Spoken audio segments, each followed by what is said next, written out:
Petroleum-based plastic is incredibly cheap to produce, waterproof, and extremely durable.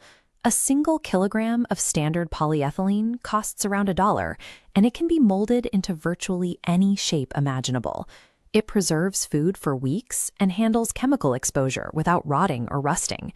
Every syringe, IV bag, and sterile packaging layer in a hospital relies on plastic to make modern medicine possible. But the very property that makes it so useful, its near indestructibility, is also the trap. We produce over 430 million metric tons of this stuff every year. Less than 10% of all the plastic ever made has been recycled, leaving roughly 7 billion tons sitting in landfills and oceans. Those discarded pieces don't just disappear. They break down into microscopic fragments. They are now regularly found inside human blood, lung tissue, and placentas. Patients with microplastics embedded in their arterial plaque have a significantly higher risk of a stroke, heart attack, and death.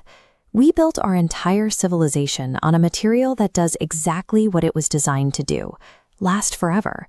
Now it is building up inside of us. For decades, the bioplastics industry has tried to engineer a renewable alternative, and almost every attempt has hit the exact same dead end.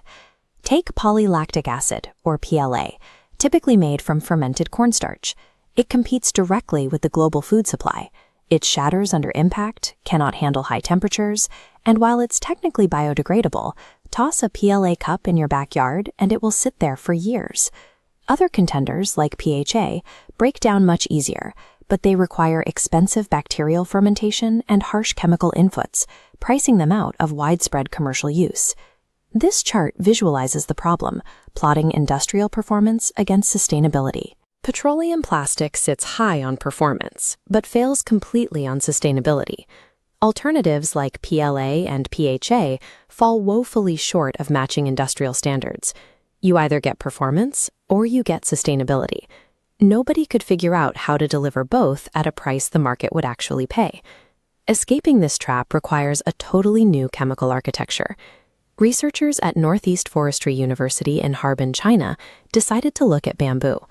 Bamboo is the fastest growing grass on Earth, capable of growing over a meter in a single day. When harvested, the forest naturally regenerates to full maturity in 3 to 5 years without requiring replanting. This is a molecular model of natural cellulose. The problem with using bamboo for manufacturing is inside the plant itself. To stay upright, its main structural molecules are locked into a highly rigid, tightly packed network, held together by dense hydrogen bonds. You can't just melt this down and mold it. So the researchers soaked raw bamboo cellulose in a specialized solvent made from zinc chloride and formic acid. Instead of destroying the molecules, the solvent carefully unties that rigid network of hydrogen bonds, leaving the individual cellulose strands intact but completely loose. Next, they introduce ethanol. The ethanol acts as a molecular conductor, coaxing those freed cellulose strands to rapidly reorganize themselves into an entirely new, highly ordered, and extremely dense geometric grid. Previous attempts at bamboo plastics just glued raw fibers together with toxic synthetic resins. By rearranging its own internal chemistry, the Harbin team turned the bamboo itself into a true plastic. They called it BM plastic, and the mechanical properties immediately caught the attention of the engineering world. It achieves a tensile strength of 110 megapascals, which is roughly twice that of PLA, and approaches the strength of medium carbon steels and aluminum alloys used in the aerospace industry. It maintains its structural integrity at temperatures exceeding 180 degrees Celsius and can survive exposure to strong acids without showing visible surface damage. But here is the most important metric. When placed in ordinary natural soil, without the need for an industrial composting facility, it completely breaks down and disappears in about 50 days. It delivers elite industrial durability while maintaining a completely harmless, natural end-of-life cycle. Most laboratory breakthroughs fail when they hit the real world. If a new material requires factory owners to invest millions to retrofit their production lines, it will never scale. BM plastic bypasses that barrier entirely. It can run directly through a standard injection molding machine on an existing factory floor. The production process operates at room temperature, eliminating the massive energy costs of pressurized reactors and industrial ovens. If it is collected instead of thrown away, it can be broken down using the same solvent and remade while retaining roughly 90% of its original mechanical strength, offering a true closed-loop recycling system. This creates a massive geopolitical advantage. China already possesses the world's largest resource base for this raw material, controlling roughly 70% of global bamboo exports, with decades of harvesting infrastructure already in place.